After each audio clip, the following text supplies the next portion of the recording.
It just kind of takes the air out of you, and it's one of those things where it's not me, you know, it couldn't happen to me.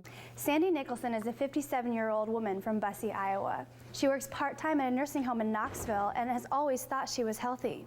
Everything changed in November after Sandy came in for her yearly mammogram at Mahaska Health Partnership.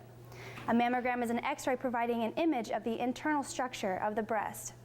Sandy was not at risk for breast cancer, and until then had always received good news.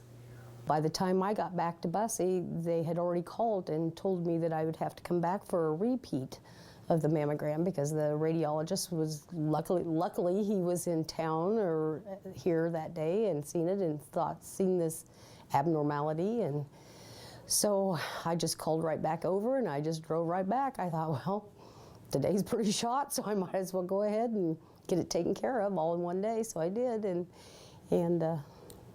had the other mammogram. A small lump, just 3 to 4 millimeters in diameter, about a fifth the diameter of a dime, was detected in Sandy's right breast.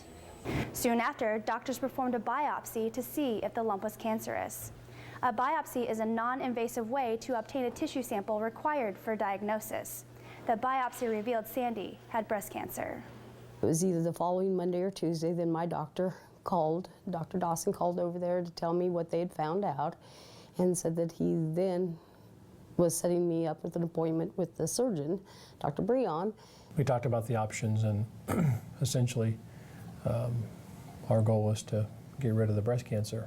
In a second interview, Sandy recalls why she didn't tell her family the news right away. Right over Thanksgiving, and we found out then that we would wouldn't have surgery until December 7th, I think it was. And so I just kind of put off, you know, no sense in telling everybody, ruining their holiday.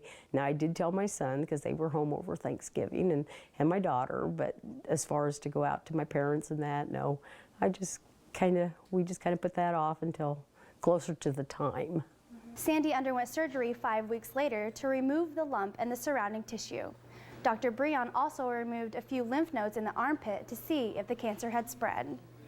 We do that because we're trying to find out which patients would be candidates for additional therapy, chemotherapy. And if there's cancer in those lymph nodes, then we have to go back and take out the rest of the lymph nodes. But if the cancer is not in those lymph nodes, then we feel pretty good now that we can leave the rest of the lymph nodes alone. Sandy's cancer had not spread to her lymph nodes, and Dr. Breon was able to remove all of the cancer from her breast. Sandy will have to undergo radiation therapy 5 days a week for 5.5 weeks to make sure all of the cancer is killed. I was just glad that they were able to get all of the cancer out, and I feel comfortable that he did, being the lymph nodes came back negative or had no cancer in them, and that radiation would be enough to take care of it. I was elated, to be honest with you. Sandy will have to see Dr. Breon regularly to make sure she stays cancer-free, but Dr. Breon says the goal is to maintain the quality of life. It doesn't do her any good for us to swarm over her and make sure we make her life pretty miserable, make her worry about recurrence. But at the same time, we do have to follow up and do some routine things, mammograms, chest x-rays, lab tests, and also we encourage her to do self-breast exams every month, just like she always has, or should have. And understanding that she would have never felt this mass anyhow.